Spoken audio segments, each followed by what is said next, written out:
Quand je dis que nous sommes dans une période de transition, les gens n'ont aucune idée de la profondeur que cela aura. Je sais que cela peut paraître prophétique ou exagéré, mais ce n'est pas le cas. Je me base sur des données et des preuves. Ce ne seront pas des changements brusques du jour au lendemain, même s'ils seront rapides. Ce qui prendrait des décennies arrivera en quelques années, et ce qui nécessiterait des années prendra quelques mois. C'est accéléré et rapide, mais pas soudain. Mais de façon générale, ce que je veux que tu comprennes, c'est que le monde dans lequel tu as grandi est en train de se désintégrer, et que quelque chose de nouveau va arriver. Certaines personnes vont dire que c'est normal parce que le monde a toujours changé. Mais ce qu'elles ne comprennent pas, c'est que les changements que nous commençons à voir sont plus profonds dans plusieurs domaines et plus rapides que les changements qui ont eu lieu à d'autres périodes de l'histoire humaine. La période la plus proche d'une époque aussi drastique que celle-ci serait celle qui va de 1905 à 1945, de 1905 à 1945. En 40 ans, nous avons vu pour la première fois une puissance asiatique, l'Empire du Japon, vaincre une puissance européenne, l'Empire de Russie. La Première Guerre mondiale a vu la première utilisation pratique d'armes de destruction massive, les armes chimiques, et la mobilisation de millions et de millions de soldats en même temps, un volume qui jusqu'alors était inédit. Ensuite, nous avons connu la première vraie pandémie mondiale, la grippe espagnole. Nous avons vécu la plus grande crise économique mondiale, celle de 1929. Puis la Seconde Guerre mondiale a rendu les mobilisations de la Première Guerre insignifiantes. La destruction de 2 continents, nous voyons l'effondrement des empires européens jusqu'alors tout-puissants, ce que personne n'aurait imaginé possible 40 ans plus tôt. Et l'inauguration des armes nucléaires, les premières armes réellement capables de dévaster la vie sur la planète. Tout cela en 40 ans. C'était donc une période de changements profonds et rapides qui ont transformé le monde. Ce n'était pas la fin du monde, car à la fin de cette transition, ce que nous avons vu, c'est une explosion de croissance matérielle et immatérielle que l'humanité n'avait jamais vue auparavant. Mais maintenant, nous sommes également dans une période de transition. En fait, tout porte à croire que ce sera encore plus radical que la période de 1905 à 1945 que j'ai mentionnée. Parce que, en fait, une série de crises parallèles atteindront la limite de ce qui peut être repoussé et finiront par éclater et exploser ensemble.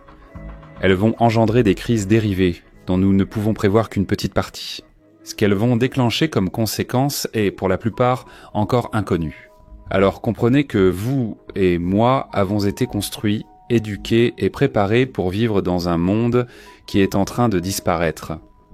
Donc cette transition ne sera pas facile. Elle sera assez angoissante et douloureuse, évidemment plus pour certains que pour d'autres, mais ce sera une transition, finalement. Mais ici, ce sur quoi nous devons nous concentrer, c'est sur ce qui est prévu et qui a une énorme probabilité de se produire, car cette transition sera traumatisante pour la société. La plupart des chercheurs s'accordent aujourd'hui à dire que l'ordre mondial est instable, car les fondements sur lesquels il a été construit ne fonctionnent plus. Les effets de cette instabilité sont désormais de plus en plus visibles. Mais la plupart des gens ne comprennent pas pourquoi cela se produit. Regardez, je ne dis pas cela parce que j'ai l'impression que quelque chose se passe. D'ailleurs, beaucoup de personnes qui ont ce que j'appelle une antenne de cafard savent quand même qu'il se passe quelque chose. Mais elles ne savent pas expliquer exactement pourquoi ni quoi. Mais il n'y a pas de fondement pour expliquer pourquoi cela se produit. Parce que voyez-vous, on observe ces effondrements historiques et ces périodes de transition tous les quelques siècles, et ils sont toujours provoqués par une combinaison de facteurs. Ce n'est pas seulement une chose qui cause cela, il y en a plusieurs. C'est comme un verre d'eau, où la dernière goutte tombe et l'eau déborde. La presse et les opportunistes se concentrent toujours sur cette dernière goutte et en débattent sans cesse. Comme si, en empêchant cette dernière goutte de tomber, on aurait pu éviter cette catastrophe. Mais ils ignorent que le verre était déjà plein. Je préfère me concentrer sur le verre, sur l'eau qui était déjà là avant cette dernière goutte, parce que c'est cela qui explique et nous aide à prévoir la direction que nous prenons. Et ce verre d'eau est essentiellement divisé en 3 aspects qui, combinés, tracent une direction. Si nous allons avoir ces effondrements sociaux, civilisationnels, c'est lorsque nous avons la combinaison de la production d'énergie et par la production d'énergie. Ne pensez pas seulement au gaz et au pétrole, mais à l'énergie au sens large du terme, ce qui inclut les aliments.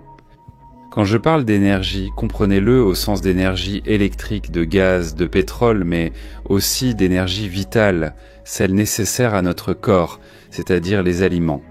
Ainsi, la combinaison des facteurs énergétiques, des facteurs démographiques et des facteurs économiques a déterminé le destin des civilisations. Presque toujours en lien avec l'inégalité d'accès à ces facteurs et avec la compétition pour la main-d'œuvre, qui finit par entraîner des effondrements sociaux. En utilisant la théorie démographique structurelle, conçue pour comprendre les causes moins évidentes des grandes implosions sociales comme les révolutions et les guerres civiles. Cette théorie part du principe que ce type d'événement est fréquent et le résultat d'une combinaison de pressions structurelles et d'événements qui vont en déclencher d'autres. Ainsi, selon la théorie, les sociétés humaines complexes peuvent être représentées comme des systèmes comportant 3 compartiments principaux, la population en général, les élites et l'État. Ces 3 groupes, à leur tour, en plus d'interagir entre eux, interagissent avec l'instabilité. La théorie se concentre sur les structures qui vont affecter ces 3 groupes. Et il ne manque pas d'études démontrant la corrélation de ces facteurs. David Fisher, dans son livre La Grande Vague, examine le schéma historique à long terme des révolutions en corrélant cela avec les prix, c'est-à-dire des périodes d'augmentation significative et persistante des biens et services qui se sont produites dans différentes parties du monde au cours de l'histoire. Fisher soutient que ces révolutions des prix sont le résultat de changements fondamentaux dans les économies mondiales et qu'elles ont une série de conséquences sociales, politiques, et culturelles. En regardant les graphiques pour l'Europe occidentale, la corrélation devient évidente. Il établit un schéma clair de 4 vagues. La première concerne les prix durant la période médiévale, qui aboutit à la Renaissance. La deuxième, les prix du XVIe siècle, qui aboutit ensuite à l'essor des Lumières. La troisième vague concerne les prix du XVIIIe siècle, qui va amener l'ère victorienne, et la quatrième vague concerne les prix du XXe siècle, qui, lorsqu'il a écrit, était encore en cours, puisqu'il a écrit cela en 1996. Mais aujourd'hui, nous avons des données. Regardez cette série de tableaux sur les prix des matières premières entre septembre 1992 et septembre 2022 renforce ces propos et leurs fondements. Car il est évident que les prix des aliments ont augmenté de façon absurde, surtout pour les protéines comme le soja, le bœuf et le poulet, mais aussi pour le blé et le maïs. Et si nous nous basons également sur les prix des engrais, après tout, les engrais influencent le prix des aliments pour des raisons évidentes. Nous voyons qu'il y a aussi une explosion des prix qui ne sera comparable qu'au pic que nous avons connu entre 2007 et 2008. Cela reflétait l'explosion de la hausse des prix des combustibles fossiles, comme le pétrole et le gaz naturel qui sont utilisés comme matière première pour la production de la majorité des engrais. De plus, il y a eu une forte demande d'engrais en raison de l'augmentation de la production agricole dans des pays en développement comme la Chine et l'Inde. Qu'est-ce qui a également contribué à cette augmentation en 2007 et 2008 ? Et ce qui m'inquiète particulièrement et qui renforce cette idée, c'est que, d'un autre côté, pendant cette période de 30 ans, nous avons constaté une croissance très faible, ou un retour au niveau initial ou une quasi-stabilité. Cela concerne d'autres matières premières, comme le caoutchouc, les bois durs, le nickel ou le fer, qui sont à la base du processus industriel. Et soit dit en passant, si mes estimations semblent mauvaises, celles d'autres géopolitiques sont encore pires. Selon Pierre Zirand, nous connaîtrons probablement dans les 10 prochaines années la plus grande crise de famine de l'histoire. Mais cette analyse peut encore être renforcée par la recherche de Pierre Turgeon. Grâce à des modèles informatiques, il a identifié des schémas ayant précédé la Révolution française ou la chute de la République romaine. Et, en utilisant ce modèle, en 2010, il a prédit que les États-Unis et la majeure partie du monde commenceraient à faire face à un effondrement civilisationnel et social en 2020. En gros, il a prédit que la décennie 2010 serait une période d'instabilité croissante aux États-Unis et en Europe de l'Ouest, ce qui aboutirait alors au début de cet effondrement, à partir de 2020. Il utilise l'analyse historique quantitative qui révèle que les sociétés humaines complexes sont affectées par des vagues récurrentes et prévisibles d'instabilité politique aux États-Unis, bien que dans de nombreux autres pays aussi. Nous avons des salaires réels stagnants depuis plusieurs décennies ou en déclin. Et par réel, comprenez le pouvoir d'achat de ces salaires. Un fossé croissant entre les riches et les pauvres. Une surproduction de jeunes diplômés avec des diplômes avancés qui, à leur tour, n'arrivant pas à s'insérer sur le marché du travail.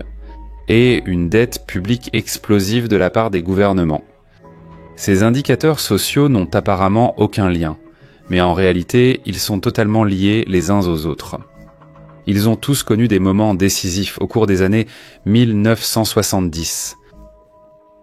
Historiquement, de tels développements ont servi d'indicateurs d'instabilité politique imminente.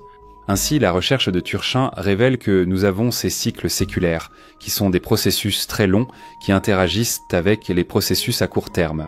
Aux États-Unis, il y a eu des pics d'instabilité d'environ 50 ans, qui se sont produits qu'au vers 1870, 1920 et 1970.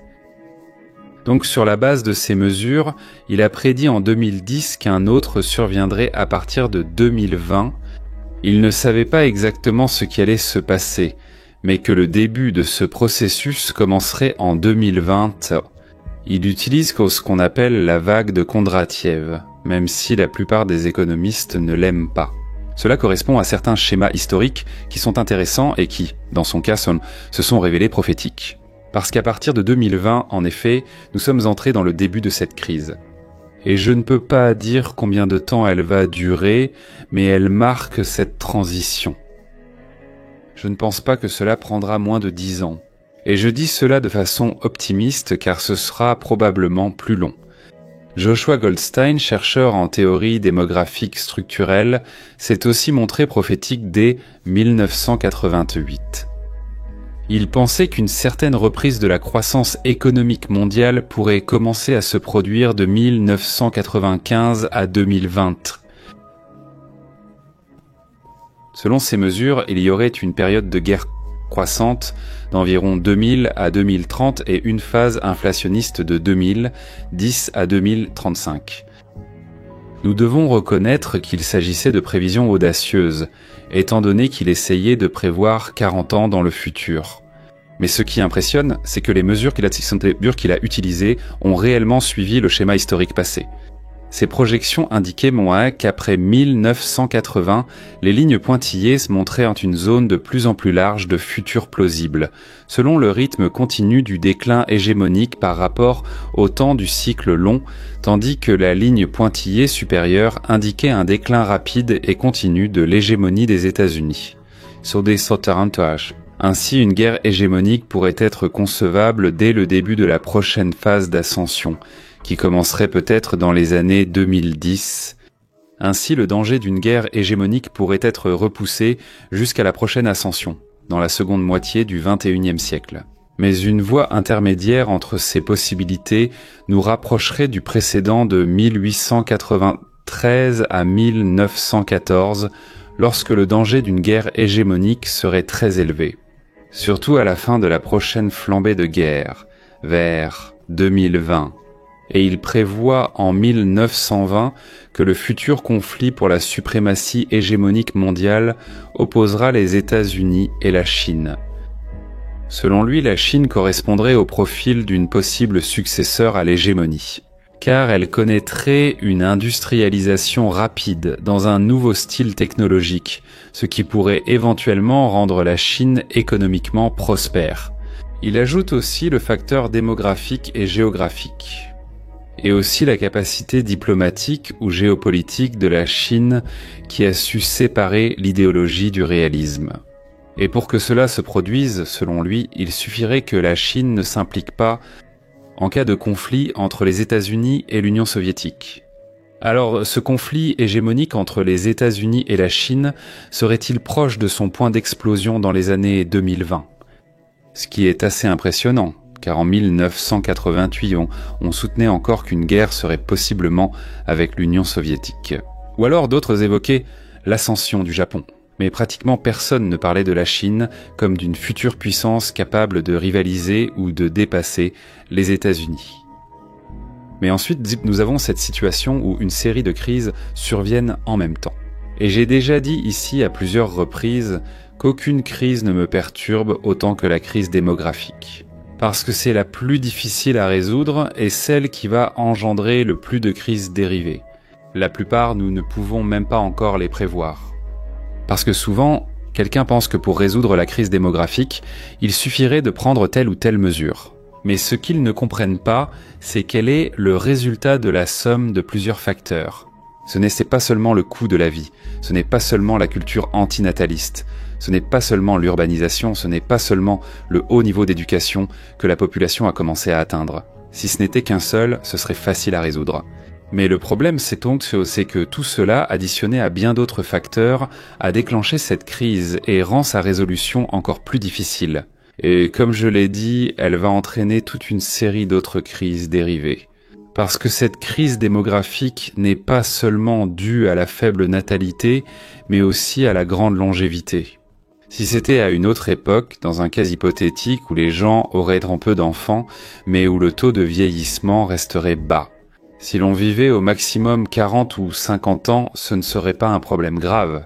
Mais nous parlons de personnes vivant plus de 70 ans, très probablement bien plus de 80 ans, en même temps qu'une faible natalité.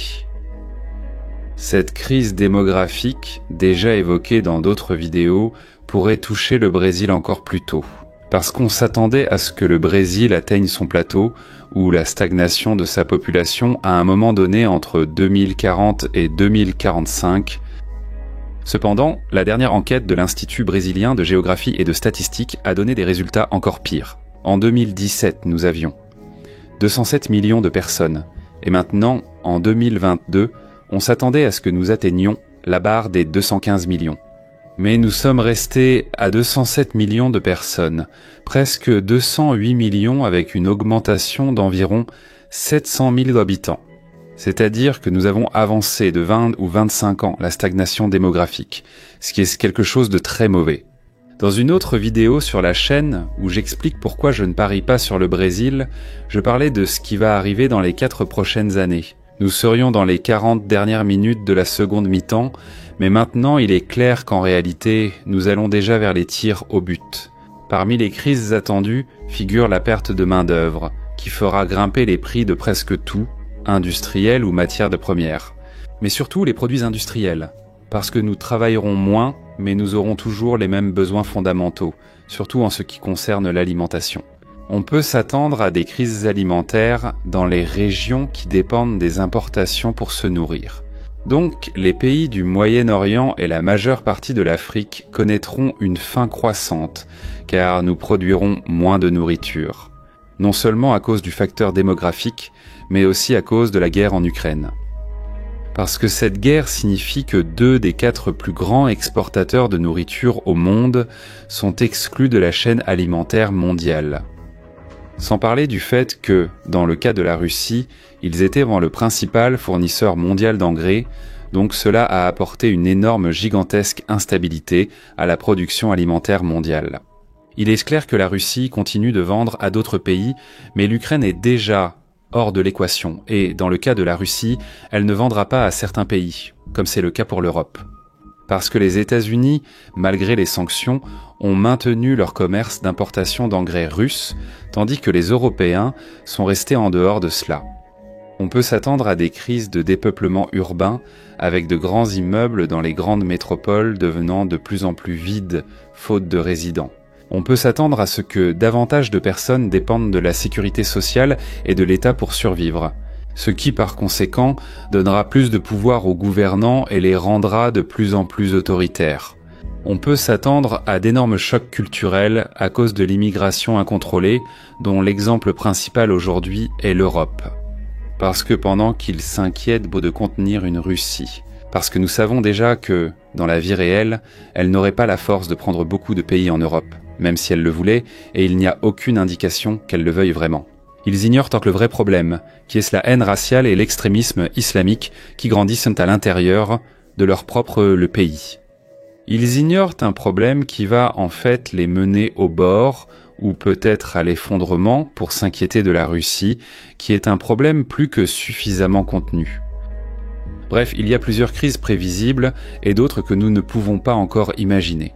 Et cela nous amène à un autre point, qui est le mythe que les enthousiastes de la technologie vendent, à savoir le mythe selon lequel la technologie nous sauvera, que nous pourrons résoudre tous ces problèmes démographiques avec des robots et l'intelligence artificielle, comme si nous vivions dans le monde des Jetsons. Cette exagération m'inquiète, parce qu'au lieu de chercher de vraies solutions à cette crise qui, il faut le préciser, sera la plus grande crise de l'humanité depuis la révolution industrielle. Les dirigeants mondiaux continuent un saut de tergiverser et croient à des miracles technologiques pour nous sauver. Nous misons littéralement sur une solution qui n'a jamais été testée auparavant pour faire face à un problème que nous n'avons jamais rencontré auparavant. Pas besoin d'être un grand mathématicien pour voir que les probabilités sont très mauvaises. De plus, 2 autres problèmes me viennent à l'esprit concernant cet enthousiasme pour la technologie. Le premier, c'est que, contrairement à l'imaginaire populaire, nous ne progressons pas technologiquement aussi vite que les gens le pensent. En réalité, il y a de fortes indications que nous serions en train de ralentir. Les gens voient dans de nouvelles applications ou des intelligences artificielles comme Chat Generative Pre-trained Transformer ou Midjourney et sont émerveillés. Mais le problème, c'est que la grande majorité de ces technologies ne sont pas nouvelles. Elles sont simplement en train de se populariser. En réalité, nous confondons l'accès et la popularisation avec l'innovation, et il y a de fortes preuves dans ce sens. Le premier signe, c'est que l'innovation technologique a tendance à être fortement corrélée à la croissance économique. C'est pourquoi, lorsqu'on observe la croissance du produit intérieur brut réel dans les économies avancées et mondiales, c'est si préoccupant. Parce que depuis les années 1970, la croissance du produit intérieur brut et la production économique mondiale ont rapidement diminué, année après année, avec des signes de ralentissement. Depuis 1970, notre activité de brevet semble s'être principalement concentrée sur des améliorations progressives des technologies déjà existantes. La ligne bleue représente l'accent mis sur les améliorations itératives et les gains constants. Les autres lignes illustrent notre capacité à inventer et explorer de nouveaux domaines scientifiques et technologiques. Si nous utilisons les données pour visualiser les résultats, il devient clair que le nombre d'origines et de combinaisons technologiquement nouvelles a diminué un temps puis a récemment chuté plus fort. Une autre raison est qu'apparemment, nous produisons effectivement beaucoup de science, car voyez-vous, en 2004, nous produisions en moyenne une page d'articles scientifiques dans le monde par seconde. C'est un chiffre très élevé et bien sûr il a encore beaucoup augmenté depuis de façon presque industrielle et prédatrice. Il n'est pas rare que les universités d'élite dans le monde prennent en compte, lors de l'embauche et du maintien en poste des enseignants et des chercheurs, la quantité de leur production d'articles scientifiques. C'est une pression effrayante pour ceux qui débutent leur carrière scientifique. Et le résultat, c'est que plus il y a de production, moins la qualité est au rendez-vous. En gros, l'important c'est de publier, et dans la grande majorité des cas, les articles ont tendance à être répétitifs. Et cela ne fait aucun doute quand on regarde la recherche des professeurs Russell Funk Mickelpark et de la professeure Ellen Lee Hay. Ils ont observé que, malgré l'expansion sans précédent de la production immatérielle et technologique que nous avons connue au cours des derniers siècles, le taux d'innovation dans la science diminue. Documents, brevets et même demandes de concession. Ils sont devenus moins innovants par rapport aux travaux antérieurs et moins enclins à connecter différents domaines de la connaissance, ce qui était pourtant vital pour l'innovation. L'écart entre l'année de la découverte et l'attribution d'un prix Nobel a également augmenté, ce qui suggère que les contributions d'aujourd'hui ne se comparent pas à celles du passé. C'est précisément parce que ce ralentissement se produit et que son ampleur réelle n'est pas claire. Cela a conduit l'équipe de recherche à analyser des données provenant de 45 millions d'articles et de 3 900 000 demandes de brevets entre 1945 et 2010. Il s'appuie sur des théories et des fondamentales du changement scientifique et technologique pour caractériser ce qu'est l'innovation. Ces théories proposent 2 types d'avancées différents.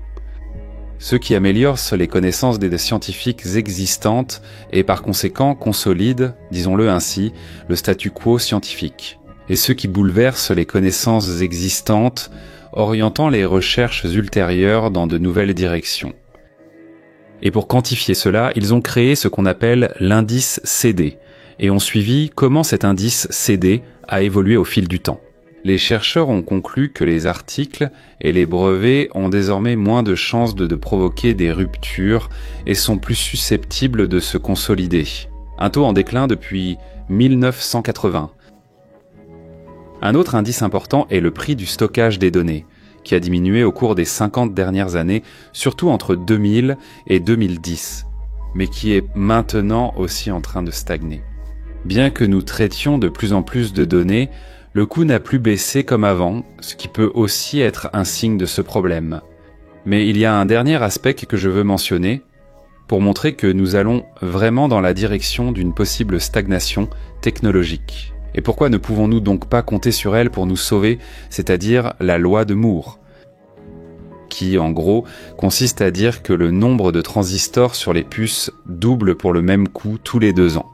Et aujourd'hui, nous sommes très proches de la limite physique. Pour que cela se produise, ce sera probablement aussi en 2025, avec des transistors atteignant 2 nanomètres. Ok, qu'est-ce que ça change? C'est positif. À partir de là, les coûts seront de plus en plus élevés, et avec des coûts donc toujours plus importants. Mais d'obstacles pour les recherches, car elles génèrent des coûts. Et en ajoutant tout le contexte que j'ai mentionné, le scénario devient assez clair. Je sais que certains spécialistes vont parler d'informatique quantique, mais il y aura peu de pays qui en disposeront. Et même eux vont faire face à une pénurie de techniciens pour ce type de technologie, car elle est déjà rare aujourd'hui. Et c'est bien. Il est aussi important de rappeler que la plupart des pays, surtout nous ici au Brésil, n'avons pas le niveau de robotisation et d'industrialisation de la Corée du Sud, du Japon ou de l'Allemagne. Donc, la plupart des pays ont affronté une crise démographique sans avoir les ressources que ces pays ultra développés possèdent. Et comme je l'ai dit auparavant, nous n'avons aucune garantie que miser sur l'intelligence artificielle et les robots serait la solution. C'est spéculatif. Et étant donné que nous entrons probablement dans une phase de stagnation technologique, il est peu probable que même ce pari puisse être testé. Cette récente faillite de plusieurs entreprises technologiques en est également le reflet. C'est le marché technologique qui se regroupe et se réorganise car il y a eu beaucoup d'abus. On a investi une quantité colossale d'argent dans des processus et des méthodes qui n'ont pas généré l'innovation attendue ou promise, ou qui n'ont pas avancé, ou très peu. Et en ajoutant cette vague de faillites dans les entreprises technologiques, en même temps qu'une forte augmentation des matières premières alimentaires et de l'énergie, il est clair que la situation est préoccupante. Alors nous avons ici 2 très grands problèmes, la crise démographique et une possible crise technologique. C'est ici que la question que je veux que tu comprennes entre en jeu. Eh bien, peu importe si votre modèle politico-économique préféré est le capitalisme, le socialisme, le fascisme ou n'importe quel autre. Tous les modèles politico-économiques que nous avons développés partent du principe que le marché, année après année, continuera de croître. Il y aura plus de demandes que de production. Nous n'avons jamais, depuis la période post-révolution industrielle, été confrontés à une crise impliquant une diminution de la population et un manque d'innovation technologique. Si l'on regarde la chronologie, ces 2 indicateurs ont toujours augmenté. Et pour la première fois depuis la révolution industrielle, ils commencent à ralentir et possiblement à stagner. Bien sûr, ce n'est pas la fin du monde, comme je l'ai dit, c'est une transition vers quelque chose que nous ne connaissons pas. Mais ces crises, qu'elles soient démographiques, technologiques, alimentaires ou énergétiques, ainsi que davantage de guerres, plus d'insurrections populaires et plus d'autoritarisme de la part des autorités publiques, feront partie du quotidien dans les prochaines décennies. Aucune exception, ce monde où nous sommes nés et avons grandi est mort. Les règles changent désormais. Ce n'est ni du catastrophisme ni de l'exagération. Les données sont irréfutables. Il n'y a rien à argumenter ou à discuter à ce sujet. La question est ça de savoir quoi faire pour minimiser les dégâts. Et je ne suis pas optimiste à ce sujet, car il suffit de regarder nos élites. Je ne parle pas seulement des élites brésiliennes, mais de celles du monde entier, surtout en Occident. Quand on regarde les dirigeants politiques, scientifiques, artistiques ou économiques, il est clair que ces élites sont unies, loin de la réalité du citoyen moyen. Ils vivent littéralement dans un autre monde et fuient maladivement la réalité, imposant des agendas et volontés étrangères à la volonté populaire. Ils intensifient de plus en plus les hostilités parmi la population. Un exemple de cela est que, bien que nous soyons confrontés à l'une des plus grandes crises alimentaires de l'histoire, nous voyons en même temps des artistes et des politiciens plaider contre l'agro-industrie ici au Brésil. C'est absurde et ridicule. Donc d'ici la fin du siècle, on peut s'attendre à la naissance de nouveaux pays et à la disparition d'autres. Probablement de nouvelles idées. S'il n'y a pas une grande guerre mondiale, alors très probablement une série de petites guerres sans. Guerre et d'insurrection terroristes et criminelles. Ce ne sera pas un processus de transition facile, mais comme je l'ai dit, c'est un processus de transition. Merci à tous, j'espère que cela vous a plu. Un immense merci aux membres de la chaîne qui m'ont permis de continuer à vous proposer du contenu géopolitique authentique. Je vous embrasse et à la prochaine.